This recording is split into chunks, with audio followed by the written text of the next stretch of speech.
Hi everyone, this is Trisha and I am presenting on the New Museum, which can be found by going to newmuseum.org. So my plan is to start out by explaining some of what I learned by researching and browsing through this museum's website. I'll start out with some brief information about the site's mission and the history of the museum and the building. And then I'll go into what the website has to offer. And then finally finish up with what my thoughts are on how this site is and is not useful to us as educators. So I'm on the homepage right now. And my initial thoughts were that this was a great homepage. It has a lot of really colorful images, pictures of artwork that definitely draw you in, make you want to click on the pictures, see a little bit more about the artwork, more about the artists. And so initially I was really excited about this website. But I really wanted to learn as much as I could possibly learn about the museum for this presentation. And so rather than going click happy, looking at all the colorful artwork pictures, I actually started way up on the top where it says about. And I went there first so that I could learn as much about the museum as I possibly could. So again, nice colors, good images. As you scroll through the banner, it moves. So that makes it really interesting. And so I guess what I'm going to do here is start at the mission and values section. And basically, this museum really prides itself on the belief in the role that culture plays. It also very much embraces things like differences in people, multiple viewpoints, and it really takes everything into consideration, regardless of people's gender, class, race, etc. They have an international reach, and so that provides a lot of possibilities for collaboration. They also say that they foster empathy, mutual understanding, and respect among everyone. And so then I'm going to jump over here to this history section. And so in the history section, it goes on and on and on. There's a lot of information here. So I'll just kind of sum it up as best I can. The new museum is located in New York City, and it was founded by this woman. Her name is Marcia Tucker. And basically, she imagined a museum that would be devoted to presenting, studying, and interpreting only contemporary works of art. And so some of the other things I found interesting about this museum are that they mostly only work with living artists. They have made some exceptions along the way. For example, in the 1980s with the AIDS epidemic, they wanted to be able to still showcase those artists' artwork who had already passed in order to bring awareness to the issue and also just to commemorate those who they did lose. And then in, I think it was 1989, this goes on and on. In 1989, it actually does state that the senior curator, William Olander, did die of AIDS at the age of 38. And so the museum did have a connection to that social issue.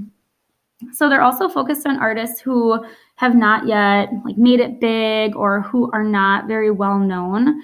They also focus on artists who maybe have never had a show in the United States before.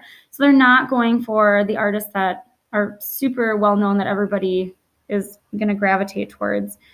The exhibitions for the new museum, they might be theme-based, but they also might be solo exhibitions, so they don't just stick to one thing in that respect.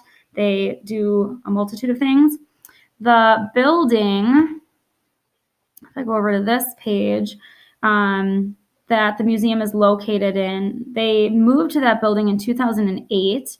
That was when they hired an architect, I believe, from Tokyo, who constructed it. So this is actually the building right here in the background. And then this is it peeking through these two buildings.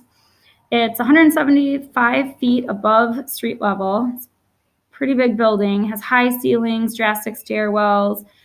There's this like mesh exterior that they talk about. These are some interior pictures. It's 7 levels high. And then on the exterior, it's basically made, or it looks like it's made from boxes stacked on top of boxes. And here you can see that mesh that's all over the whole exterior of the building. Some more interior pictures. They also have a white box theater they use for public programs. And stairwells, lots of exhibition space within this. And it goes on, and there's lots of pictures here. This stairwell is kind of interesting. They talk about how this is the separation between 2 different levels, kind of like an extra space that they put this crazy stairwell into.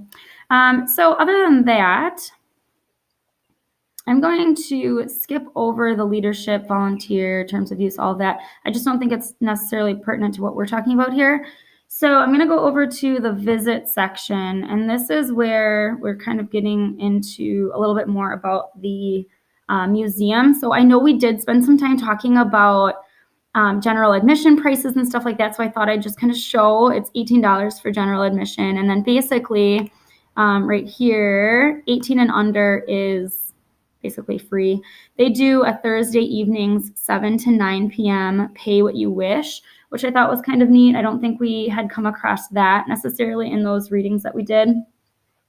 And then the exhibition section. So this area has a couple things going on. So we've got what I guess you would call sub-pages of current, upcoming, this first look area, and then past exhibitions. So this first one, current exhibitions that are going on right now, they have sections on each one of these. So you can click on it, and then it gives you a picture as the banner, which you kind of have to scroll up and down to see, which I didn't necessarily like, but they are good quality pictures. So then if you scroll down, they've got some information about the artwork and the artist. And if you scroll down a little farther, there's a dig deeper section. Now, some of these have this and some of them don't. But basically, you can click on this and download an audio of somebody talking about the artwork or the artist. So sometimes it's a docent who's talking about the artwork, and sometimes it's the artist themselves talking about their own artwork and their process. But I thought that was kind of interesting. And then lastly, within each section, there's usually related events. And so that'll talk about performances.